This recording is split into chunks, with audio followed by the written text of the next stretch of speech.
nakuwa mpashaji habari kwenye B1 television. Alafu nilipenda nikijua samani, nilipenda nijue maaskari wa M23 watatoka Kibumba na wataenda wapi? Ama jeshi la EAC. D'être de notre dans cette livraison de l'actualité sur la télévision nationale congolaise à quelques jours de l'arrivée du président français Emmanuel Macron en République démocratique du Congo. L'hôtel de ville de Kinshasa s'attelle à évacuer les marchés pirates, les véhicules mal stationnés et les épaves le long des artères principale de la ville-province à Kinshasa, une activité qui rentre dans le cadre de l'opération coup de poing lancée par le gouverneur de la ville-province Kinshasa, Jantini Ngobila Mbaka. C'était un reportage de Juliette Nakov.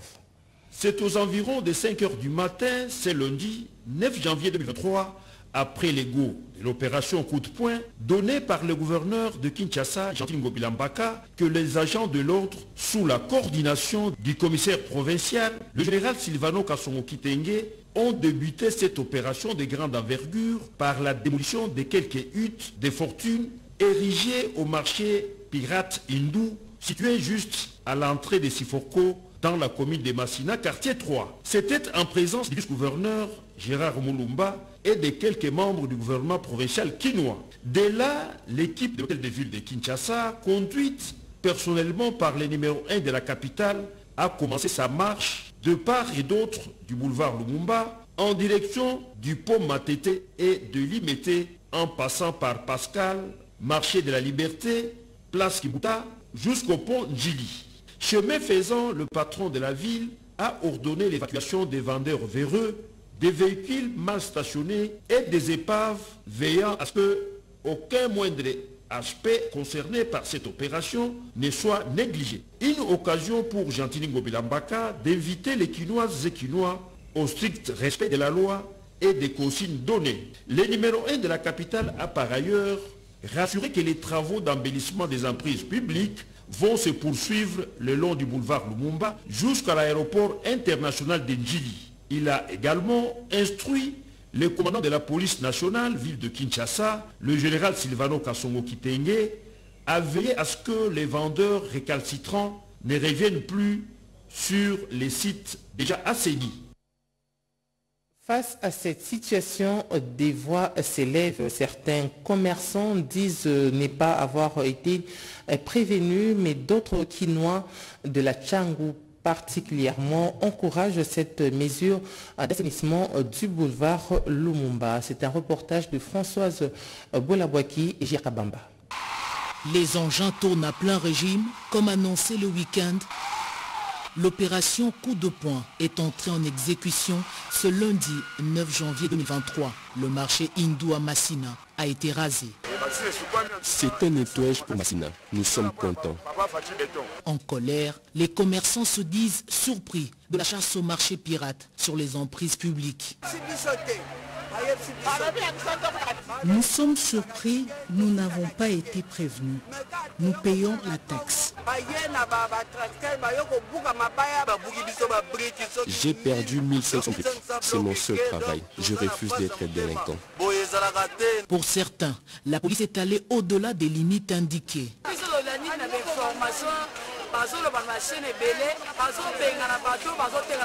Ils sont allés au-delà des emprises publiques. Ils ont détruit nos dépôts.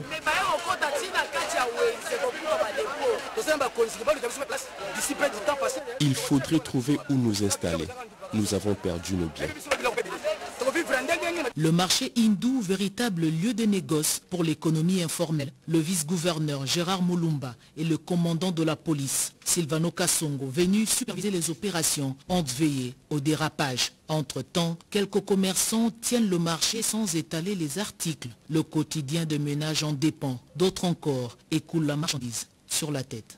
Non loin de là, c'est un grand feu pour brûler les tables et autres faits du marché sous le regard des curieux. De l'autre côté, à ciel ouvert, le plus courageux récupère ce qui reste, espérant donner une seconde vie. De l'autre côté de la ville, dans la commune de Ngaliema, la population de Ngomba-Kikusa et celle de Boadi-Massissi vit avec une peur permanente. Cette population vit avec la peur de l'épée Damoclès sur sa tête, et ce à cause de la progression des têtes d'érosion. En attendant l'intervention musclée du gouvernement central, la fondation Obed Kambale est venue en aide à cette population. Reportage. C'est tout un quartier qui disparaît inexorablement. Dans ce quartier Ngomba-Kikusa, Boadi-Massissi, dans la commune de Ngaliema, les habitants perdent peu à peu leur kumba face à ces multiples érosions. Les uns après les autres, ces habitants doivent partir et vider rapidement les lieux avant que le pire n'arrive. Cette maison est la prochaine. Elle menace de s'effondrer depuis pratiquement quelques semaines déjà. Face à cette menace, la population mobilisée par Obed Kambale et toute sa fondation portant le même nom tente à s'organiser dans le but de protéger leurs habitations, mais ils déplorent le manque de moyens. L'ultime solution serait l'intervention rapide du gouvernement congolais, estime Obed Kambale, qui a aussi mis à la disposition des habitants de ce coin des machines tronçonneuses pour évacuer la route qui était bloquée par les palmiers renversés par la pluie. Les érosions qui menacent le quartier, et si rien n'est fait, le quartier de va disparaître sur la carte géographique de la ville Kinshasa. Alors comme l'État tarde de devenir ici, on dit on va se prendre en charge, nous mobilisons la population à travers notre habitants, risque de se retrouver tous des locataires. En peu d'années seulement, ce quartier a été totalement défiguré et la population voit impuissamment la transformation s'accélérer. Et puis le vice-ministre de l'Intérieur est arrivé à Kisangani, chef-lieu de la province de la Chopo. C'était le lundi 9 janvier 2023. Jean-Claude Molipe Mandongo est venu pour s'imprégner de l'exécution des ordonnances présidentielles. C'est un reportage de Chimendodo. Cette mission consiste, selon le vice-ministre de l'Intérieur, à exécuter les ordonnances présidentielles portant nomination des animateurs de la petite territoriale. Nous sommes arrivés ici, c'est pour procéder à l'exécution des ordonnances faisant la République sur les nominations des autorités territoriales, c'est-à-dire les administrateurs du territoire et leurs adjoints, les maires des villes, ainsi que le bourgmestre et le bourgmestre adjoint. La province de la Chopo constitue la 4e étape après la ville de Kinshasa. Jean-Claude Molipe fera le cap vers le Siro et Abuta dans le Bazouélé. Le vice-ministre de l'Intérieur n'a pas manqué de placer un mot en rapport avec le cas de la collectivité secteur de Louboyabera qui avait de tensions quelques heures seulement après l'ordonnance portant nomination d'un bourgmestre à la tête de cette entité administrative. Peu après son arrivée à Kisangani, le vice-ministre de l'Intérieur, Sécurité et Affaires coutumières a eu une séance de travail avec la gouverneure de la Chopo avant de présider la réunion du comité provincial de sécurité. Et puis, les chefs des confessions religieuses, membres de la CIME, viennent de lancer une série de formations de renforcement de capacité des observateurs électoraux, et ce pour suivre toutes les opérations dans la première ère opérationnelle.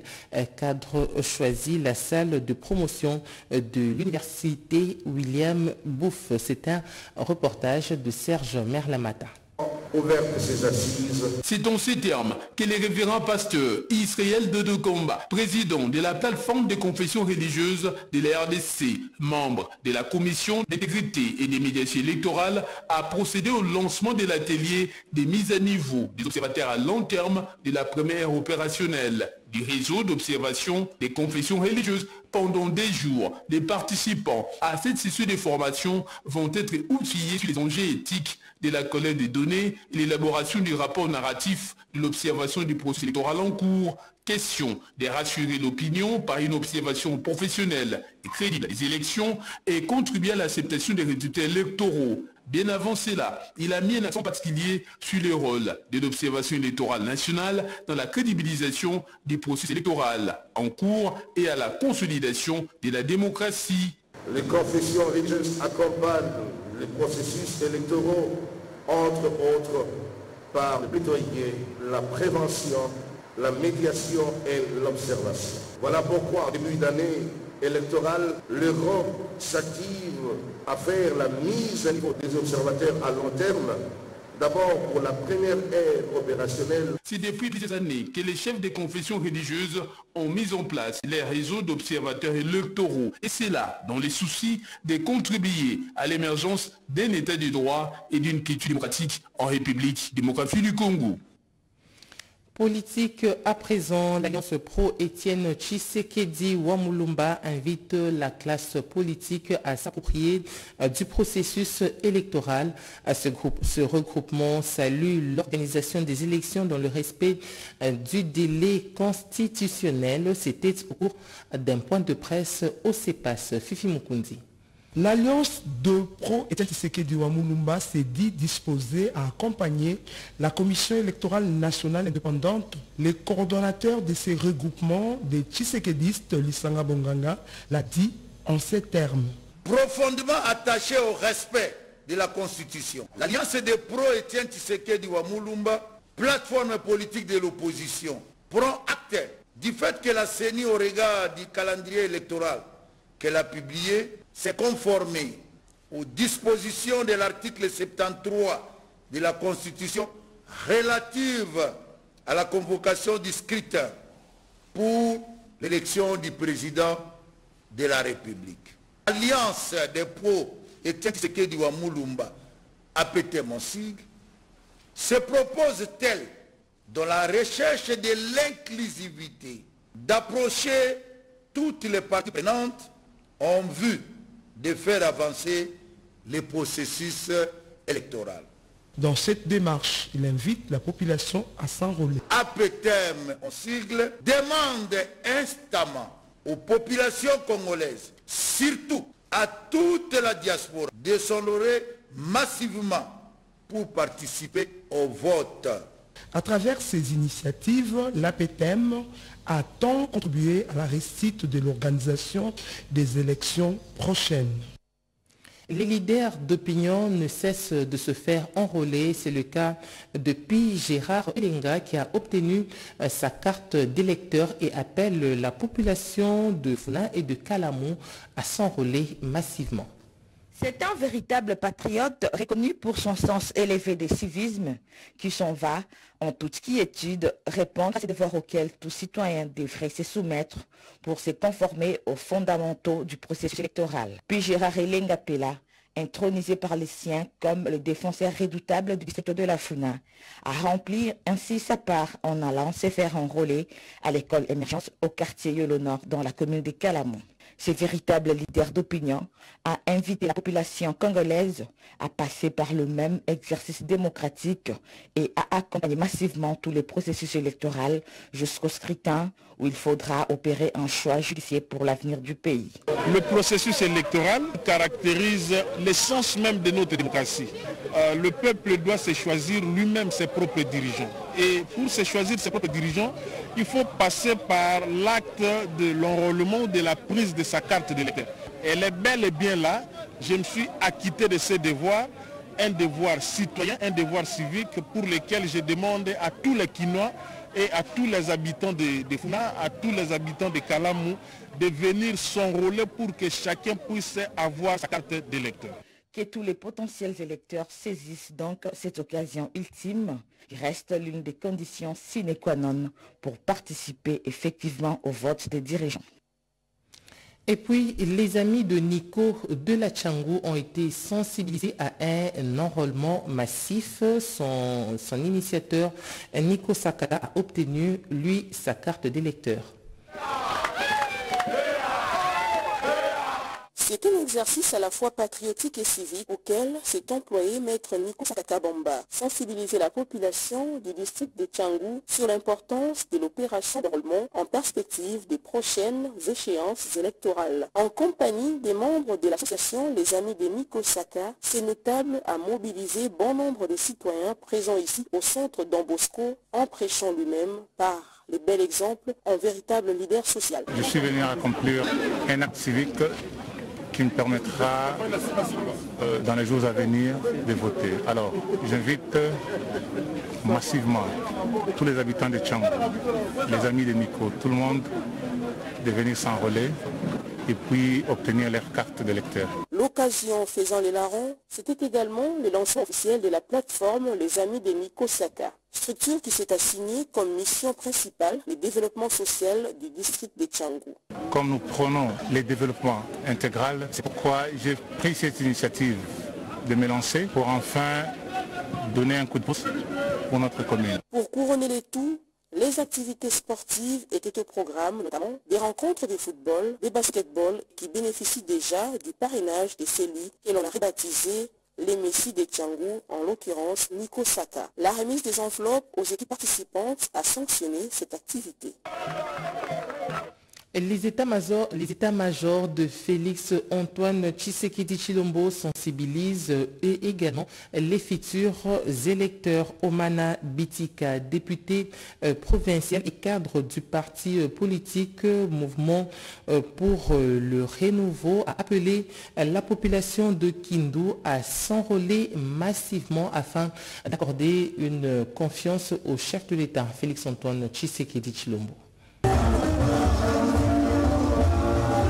À quelques mois seulement de la tenue des élections générales en République démocratique du Congo, les états-majors de Félix-Antoine Tshisekedi Tshilombo sensibilisent déjà les futurs électeurs à l'enrôlement pour pouvoir mieux préparer les élections. C'est le cas du député provincial Omana Bitika Pascal, proche collaborateur de la gouverneure du Lualaba, Fifi Masuka, était devant la population de la ville de Kindu le samedi dernier au concert musical de l'artiste musicien Innocent Baloumé pour parler de Félix-Antoine Tshisekedi. Ces cadres du parti Mouvement social pour le renouveau et membres du regroupement Alliance des démocrates pour le renouveau et le progrès a invité la population du Maniema à soutenir le président de la République, Félix-Antoine Tshisekedi, à la présidentielle de 2023. D'après lui, il est important de redonner confiance au président Félix-Antoine Tshisekedi pour qu'il achève en bonté sa vision, celle de développer le pays et d'améliorer le social des peuples congolais.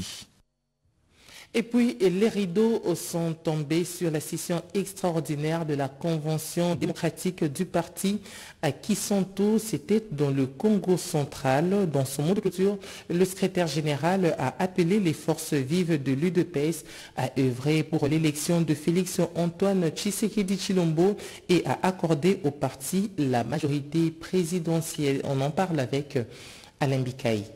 Il a suffi 48 heures d'intenses travaux pour que les participants rendent public des grandes résolutions ici de la session extraordinaire de la Convention démocratique du parti CDP convoquée par les bureaux de cette structure. L'une investissant Félix-Antoine Tshisekedi, candidat de l'UDPS à l'élection présidentielle de 2023, et l'autre renforçant le pouvoir du secrétaire général Augustin Kabouya. En chef des troupes, Augustin Kabouya a appelé l'assistance à se mettre en ordre de bataille pour donner un second mandat au chef de l'État Félix-Antoine Tshisekedi Tshilombo, avant de rassurer son soutien aux cadres et combattants de son parti non originaire de l'espace Grand Kassai. Aujourd'hui, notre préoccupation majeure quand nous allons quitter cette salle, c'est l'élection du président de la République, Félix Tshisekedi, pour son second mandat. Je sais combien nos frères qui n'étaient pas de l'espace Kassai, combien ils étaient marginalisés dans leur espace. Aujourd'hui, il faut compter sur moi comme secrétaire général, nous allons vous soutenir. Dans son discours de clôture, le président du bureau de la Convention démocratique du parti a salué le leadership éclairé et le bilan élogieux du secrétaire général à la tête du parti. Augustin Banosea en a profité pour conscientiser les combattants de l'UDPS du rôle d'avant-plan qui doivent jouer dans ce processus pour la victoire de Félix-Antoine Tshisekedi Tshilombo en 2023. C'est sûr, une note satisfaisante que c'est bouclé ces grands rendez-vous politiques du parti présidentiel. Cette session était cadre fédérateur de toutes les forces de cette grande machine politique de la RDC. Après ces assises de Kissantou, les députés nationaux de l'UDPS ont apporté leur soutien au candidat Félix-Antoine Tshisekedi Tshilombo. Compatriotes congolais, de partout où vous nous suivez, aujourd'hui nous, les membres prémices élus UDPS, au courant de la législature 2011-2018, sommes fiers d'avoir participé aux assises de la Convention démocratique du parti qui s'est tenue ici à Kissantou du 6 au 7 janvier 2023. Nous sommes fiers et soutenons toutes les résolutions prises au courant de ces assises qui a réuni toutes les matières grises du parti et soutenons la décision de présenter notre candidat Félix-Antoine Tshisekedi aux élections de 2023 comme candidat président de la République et toutes les autres résolutions qui ont donné le pouvoir au secrétaire général pour prendre des décisions qui consistent à remettre de l'ordre au sein du parti. Nous avions félicité les discours du secrétaire général qui a rappelé les uns et les autres à l'unité, à la cohésion au sein du parti, de sorte que nous puissions reparler de l'UDPS qui a vécu dans les temps passés au moment de nos pères fondateurs. Voilà pourquoi nous profitons de cette occasion pour lancer cet appel aux uns et aux autres de nous mettre dans le rang pour la bataille à venir, de nous soutenir les coudes de sorte que les uns et les autres puissions compenser nos faiblesses par la force des autres. Nous vous remercions et nous nous engageons tous à mettre en pratique les résolutions prises au cours de ces assises. Vous l'avez certainement appris dans les réseaux sociaux. 11 millions de dollars américains du compte d'espèces en transit à la banque Equity se sont volatilisés. À cet effet, un communiqué de cette banque commerciale vous est présenté ici par Joseph Oscarmal. La nouvelle a explosé la toile et les médias sérieux. Plus de 11 millions de dollars américains du compte d'espèces en transit de la banque commerciale Equity BCDC se sont volatilisés dans la nature. Les mystères restent entiers. Quelques agents et cadres de cette entreprise seraient trempés dans ce qu'il convient d'appeler détournement. En croit les communiqués publiés par cette banque commerciale, un écart a été constaté une année après la fusion entre l'ancienne Equity Bank Congo et la BCDC. 11 101 070 dollars américains et 172 500 000 francs congolais sont portés disparus. Cet écart de fonds significatif représente 3% des fonds propres et 0,3% du total actif de la banque. Des enquêtes ont été ouvertes et quelques présumés auteurs de ces forfaits seraient aux arrêts. Quelques clients de cette banque commerciale s'inquiètent et s'interrogent. Ce qui s'est passé à la BIAC, est-ce que les gens auront tendance de croire que ça va encore se reproduire? C'est un danger. D'où, nécessairement, l'Equity Bank doit faire un communiqué pour parler et sauvegarder son image, protéger aussi sa clientèle. C'est ce qui est plus important. Et en ce qui concerne aussi la Banque centrale, c'est le moment de travailler. Nous sommes en train de chercher à créer un État fort. La cellule de renseignement financier doit nécessairement se mettre en œuvre pour traquer ces bandits qui sont en train de mettre en œuvre des plans machiavéliques. National Bank must pay attention for that situation. He must be careful because he's like the head of all the bank here in Congo. La Banque centrale devrait faire attention à cette situation parce que c'est elle qui gère toutes les banques opérant en RDC et devrait assurer la sécurité financière au sujet des banques commerciales qui viennent s'installer en RDC. Les vols de 11 millions de dollars américains risquent de décourager les investisseurs. People who are coming to invest in the bank, they are saving their money in the Equity Bank, maybe they will run away.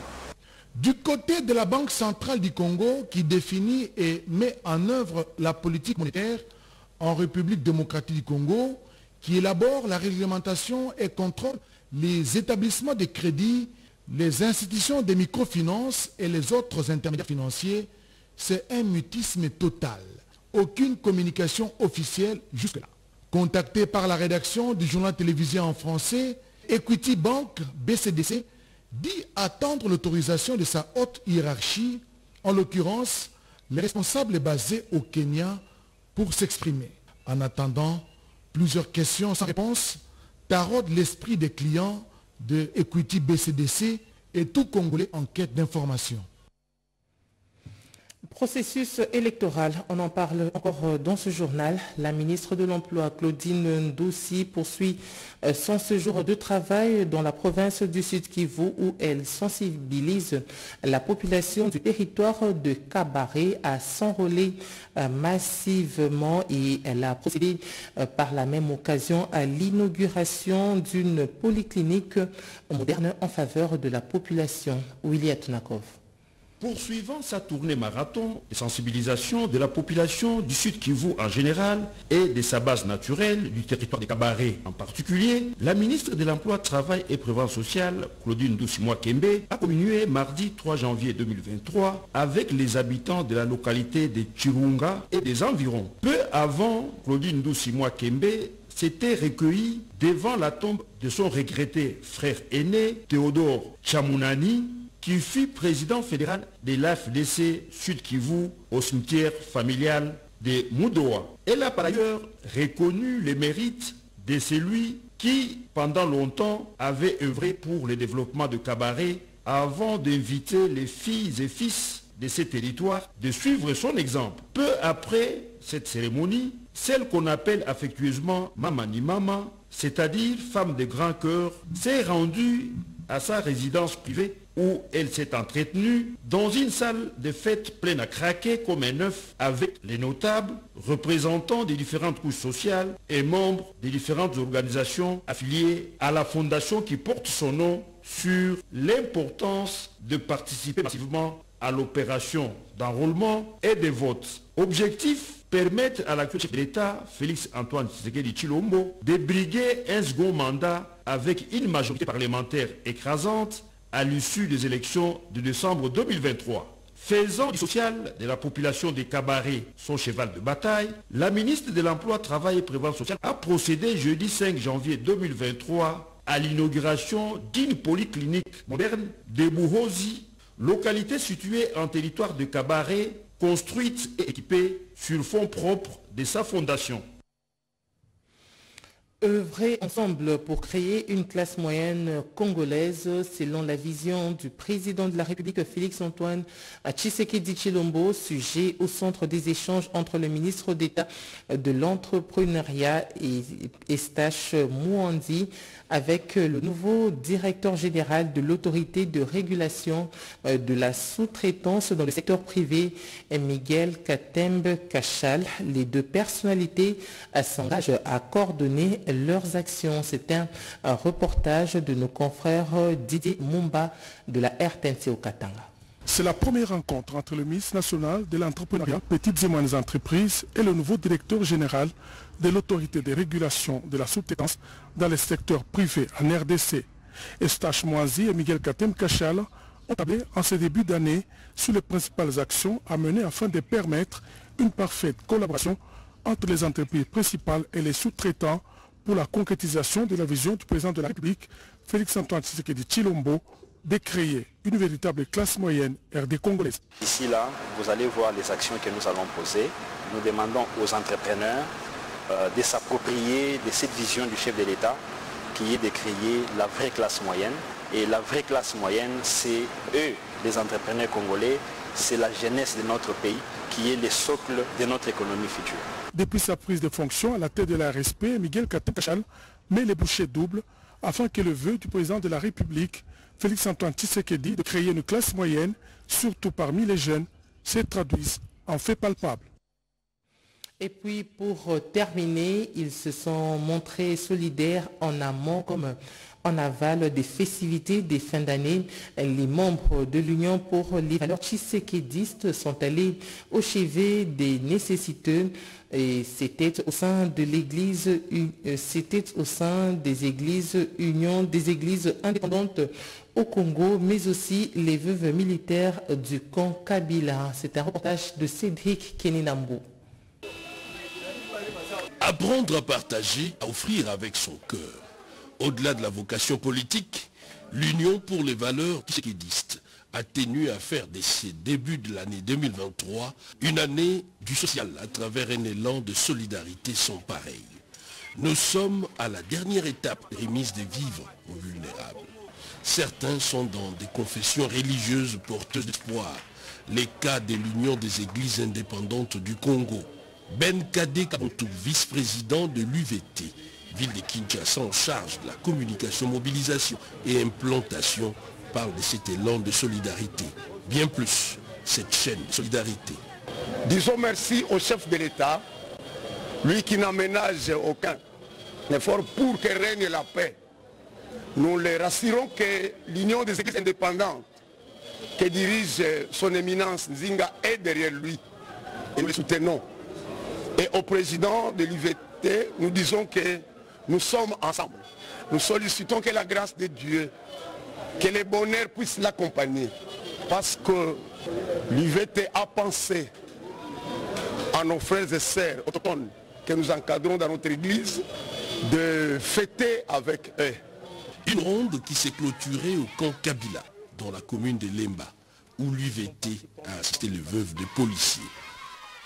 Ce journal est terminé. Nous vous disons merci de nous avoir suivis. Il était réalisé par Patrick Bapouila et Papi Wele. À l'équipe technique, Guilhem Koko, Emile Zola, Joseph Nzenzo, Alain Sodi, Jonathan Moubalama. Un journal coordonné par Jacques Abouaba, Moukoumina Assedouga. L'information continue sur nos antennes en français dans les 4 langues nationales. 13h30, Jojo Nzibou, la tranche communiquée. Juste après, vous sera présenté par Mimi Dibambou et Jolie Mopépé. Excellente suite de programmes sur nos antennes. Au revoir.